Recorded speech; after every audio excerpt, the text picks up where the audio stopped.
Genap seminggu tragedi di Batang Kali berlaku dan Jabatan Bomba dan Penyelamat Malaysia JBPM mengeluarkan plot lokasi 30 mangsa yang ditemui dalam kejadian tanah runtuh di Fathers Organic Farm Batang Kali pada hari ini.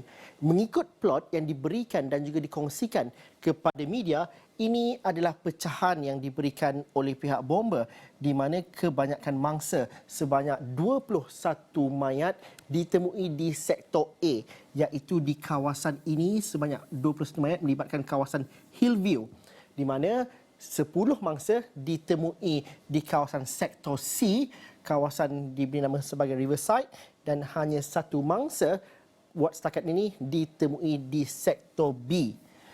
Manakala di sektor D, iaitu di Greenhouse, tidak ada sebarang mangsa ataupun mayat yang ditemui di kawasan ini. Dan pada ketika ini, operasi mencari dan menyelamat SAR seorang lagi mangsa iaitu kanak-kanak lelaki dipercayai sedang dilakukan di sektor C. Dan ini yang sedang dilakukan oleh pihak SAR untuk mengikuti dan juga memahami situasi semasa keadaan di Batang Kali. Langsung bersama dengan kita ialah Faris Azman. Faris Azman, kalau dapat dikongsikan. Faris mengatakan sekitar 7.30 petang tadi pasukan SAR sudah masuk ke kawasan khususnya di sektor C untuk meneruskan kerja mencari dan menyelamat. Kerana sebelum ini dihentikan pada 5.30 petang kerana hujan lebat. Apa yang kita perlu tahu buat setakat ini?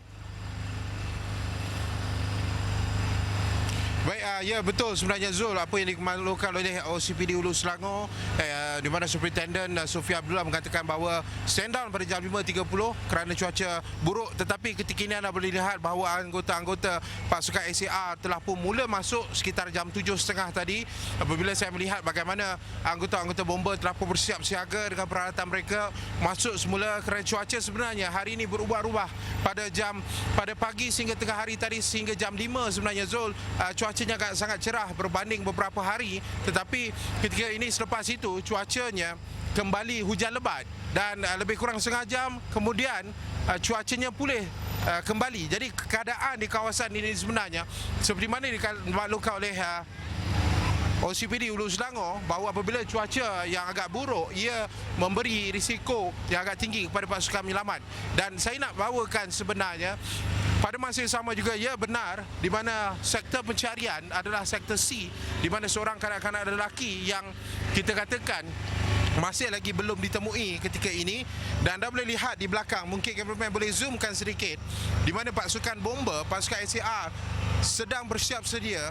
Kita difahamkan meskipun tiada kita katakan kenyataan secara rasmi, tetapi setiap pergerakan di sini dapat kami saksikan apabila anggota-anggota ini bersiap siaga dengan peralatan mereka. Kemungkinan operasi akan disambung semula pada hari ke-8 ini untuk mencari seorang lagi mangsa yang masih lagi hilang di sektor C.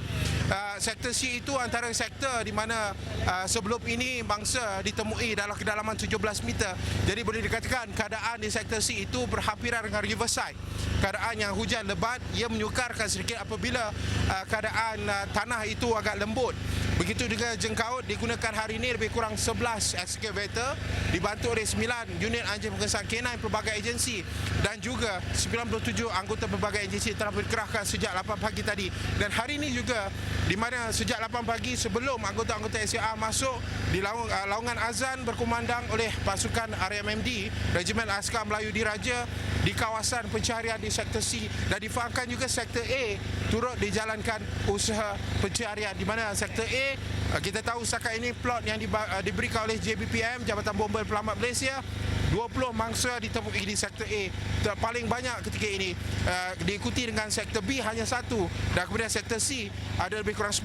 Jadi kita menyaksikan sekiranya operasi ini dimulakan sekali lagi pada malam ini, kemungkinan petanda-petanda positif itu boleh kita jangkakan. Sekiranya tidak, sekiranya hujan kembali, esok akan disambung semula hari ke-9 di operasi mencari dan menyelamat seorang lagi mangsa yang hilang di Batang Kali ini, Zul. Faris, kalau dapat dikongsikan sebagai warga media, adakah sebarang sidang media yang bakal dikongsikan oleh pihak mencari dan menyelamat atau sebarang kenyataan pada jam-jam ini? Dan juga satu lagi mayat itu, mungkin warga media sudah ketahui sikit sebanyak latar belakang mangsa yang dicari itu. Baik, ketika ini untuk hari ke-8 tiada sidang media, hanya kenyataan media yang dikeluarkan pada petang tadi jam lebih kurang 5 lebih hingga ke jam 6. Jadi kita fikirkan sekiranya seorang lagi mangsa yang ditemui, kemungkinan ada sidang media apabila itu adalah mangsa yang terakhir, kemungkinan sidang media akan dilakukan. Tetapi saya fikir ketika ini boleh anda saksikan, baru saja saya cakap cuaca cerah, tetapi ketika ini hujan kembali di kawasan ini.